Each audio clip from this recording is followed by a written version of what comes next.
नमस्कार मित्रांनो, गजानन डिजिटेकमध्ये तुमचे स्वागत आहे. मुख्यमंत्री माझी लाडकी बहीण योजनेच्या लाभार्थी महिलांसाठी एक महत्त्वाचे अपडेट समोर येत आहे.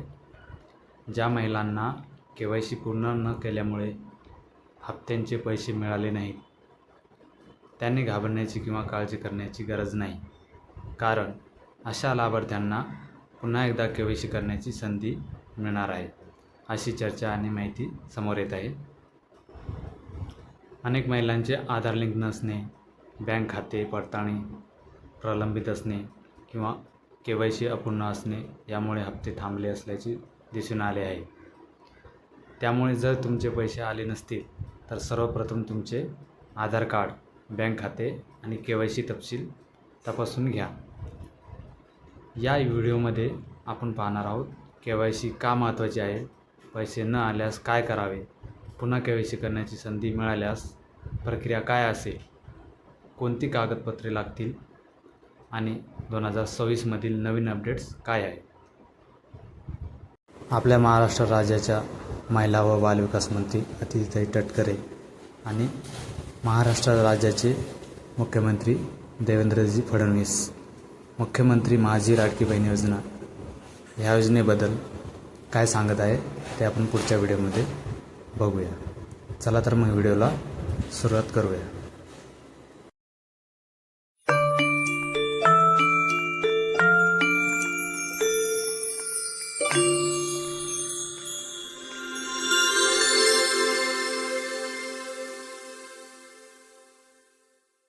योजनेचे पैसे मिळणार काही अर्ज आहेत ते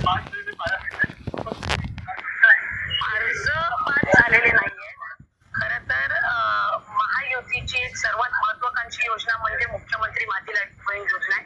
याची KYC ची प्रक्रिया ही साधारणपणे गेल्या वर्षी ऑगस्ट महिन्यामध्ये सुरू झाली होती आणि त्याला पहिल्या सुरुवातीच्या ह्याच्यामध्ये जवळपास 3 महिन्याचा कालावधी देण्यात आला होता. मग वाढवून आणखीन 2 महिने दिला, आणखीन 2 महिने त्याच्यामध्ये वाढ झाली आणि असा 8-10 महिन्यांचा कालावधी हा KYC साठी दिला होता. आणि ही KYC प्रक्रिया ही फक्त या लाडकी बहीण योजनेमध्ये नाहीये, तर ज्या ज्या राज्याच्या डायरेक्ट बँक ट्रान्सफरच्या योजना आहेत म्हणजे DBTच्या योजना आहेत, ह्या सगळ्यांमध्ये KYC प्रक्रिया केली जात असते. आणि हा जो 80 लाखाचा आकडा आहे हा फक्त KYCचा नाही, त्यात KYC चे काही महिला असतील ज्यांनी KYC केलेली नसेल इतक्या मुदतीत सुद्धा तेही आहेत.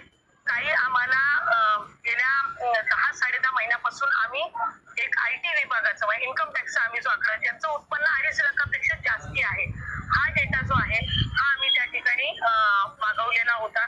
त्याला साधारणपणे 10-11 महिन्याचा कालावधी गेला, तर त्या जवळपास एक 11, 11.5, 12 लाख हा तो डेटा याच्यामध्ये 80 लाखामध्ये समावेश आहे. याच्यात 4.5 पावणे 5 लाख अशा महिला आहेत ज्या 65 वयोगटाच्या पुढे गेलेल्या आहेत, जे वयाचा निकष आहे तर त्यामध्ये असतील. त्याच्यानंतर याच्यात सरकारी कर्मचारी ज्यांनी लाभ घेतला होता ते काही हजारांमध्ये होते, 14-14.5 हजार असतील. त्यांच्याकडून वसुली जी आहे ही गेल्या 8 महिन्यापासूनच सुरू आहे, त्याच्यामुळे ते याच्यामध्ये आहेत. तर अशा पद्धतीनं काही नमो शेतकरीचे जे नमो शेतकरीचाही लाभ घेत होते, याचाही घेत होते, तर अशा पद्धतीनं ते साधारणपणे हा आकडा आहे. याच्यात सुद्धा काही आमच्याकडे ज्या लाभार्थी महिला आहेत त्यांनी विनंती केलेली आहे की त्यांनी KYC करून सुद्धा त्यांना लाभ हा बंद झालेला आहे. आम्ही त्याची फेर तपासणी करत आहोत जेणेकरून कुठलीही महिला जिने KYC केलेली असेल ती लाभापासून वंचित राहता कामा नये. त्याच्यामुळे राज्याचे मुख्यमंत्री देवेंद्र फडणवीस साहेब, एकनाथजी शिंदे साहेब, आदरणीय सुनेत्रा काकी असतील, मंत्रिमंडळ असेल, यांच्या याच्याने आपण ती ज्यांनी KYC केलेली आहे पण त्यांचा कदाचित काही कारणास्तव टेक्निकल अडचणीमुळे लाभ बंद झाला असेल ती आम्ही करतोय. काही अशा आहेत ज्यांनी संजय गांधी निराधार योजना आणि लाडकी बहीण योजना ह्या दोन्ही मधून जे लाभ घेत होते ते छाननीमध्ये कट झालेले आहेत, पण त्यांना दोन्हीपैकी एका योजनेचा कंपल्सरी लाभ हा आपण देणारच आहोत. त्याच्यामुळे जे अशा बाय डिफॉल्ट दोन्हीकडे लाभ घेत होते आणि दोन्हीकडनं त्यांची नावं कट झालेली आहेत, त्यांना दोन्हीपैकी एका योजनेमध्ये तरी 100% त्याचा शासकीय या योजनांचा लाभ हा मिळणार आहे. काही RTOच्या संदर्भामध्ये तक्रारी केलेल्या आहेत, त्यातल्या 80 लाखामधल्या जवळपास 3-3.25 लाख हे RTOचे आहेत ज्यांचे वाहनं आहेत पण ते लाभ घेत होते. हा एक 6-8 महिन्यापासून डेटा मिळालेला आहे, असा कन्सोलिडेट करून आहे. पण त्यातल्याही काही लाभार्थ्यांनी म्हटले की आमच्या नावाने म्हणजे निवेदन आलेली आहे की आमच्या नावाने कुठलंही वाहन नाहीये, तर त्याची फेरतपासणी होईल. तर त्या पद्धतीनं आहे. आणि साधारणपणे ज्यांनी E-KYC चुकवलेली होती त्यांना 30 एप्रिल पर्यंतची मुदत ही देण्यात आलेली होती दुरुस्ती करण्याची. त्यामुळे असं आहे. आणि अजून सुद्धा फेब्रुवारी मार्च महिन्याचा लाभ हा आम्ही गेल्या आठवड्यापासून वितरित करायला सुरुवात केली आहे. त्यामुळे हा आकडा किती असेल म्हणजे वितरित केल्यानंतर हा 7-8 दिवसाच्या कालावधीमध्ये लक्षात येईल. त्यांना अर्ज करायला सांगितलं होतं आणि कागदपत्रांच्या पूर्ततेला वेळ लागेल म्हणून ही मुभा दिली होती की त्यांनी सेल्फ सर्टिफिकेशन करायचं. म्हणजे त्यांनी जे सांगितलं ते सत्य मानून आपण त्या ठिकाणी त्यांना लाडक्या बहिणीचा लाभ देणं सुरू केलं. पण अर्थातच आपण ज्यावेळी कुठलाही सरकारी पैसा खर्च करतो त्यावेळी त्याचं CAGचं ऑडिट होतं आणि CAGच्या ऑडिटमध्ये निकषांप्रमाणे अर्ज आहेत की नाही याची माहिती द्यावी लागते. आणि म्हणूनच योजना सुरू झाल्यानंतर आपण त्याचं KYC सुरू केलं आणि वेगवेगळे जे डेटाबेस होते त्याच्याशी कंपॅरिझन सुरू केलं, ज्याच्यामध्ये इन्कम टॅक्स विभागाकडनं आपण माहिती घेतली. सरकारचे जे काही कर्मचारी आहेत त्यांचं जिथलं पेमेंट होतं त्या पोर्टलमधनं आपण माहिती घेतली. जो काही आपला परिवहन विभाग आहे याच्यामध्ये मोटर जी ओनरशिप कोणाकडे आहे 4 व्हीलरची याच्या डेटाबेसची माहिती घेतली. रेशन कार्ड याच्या डेटाबेसची माहिती घेतली. आणि ही सगळी माहिती आपण ज्यावेळेस कोलेक्ट केली त्यावेळी असं लक्षात आलं की 5 लाख लोक असे आहेत ज्यांच्या घरी सरकारी नोकरी आहे. 14,000 तर पुरुषच निघाले. जवळपास 10 लाख असे निघाले की ज्यांचं उत्पन्न 2.5 लाखापेक्षा जास्तीचं आहे.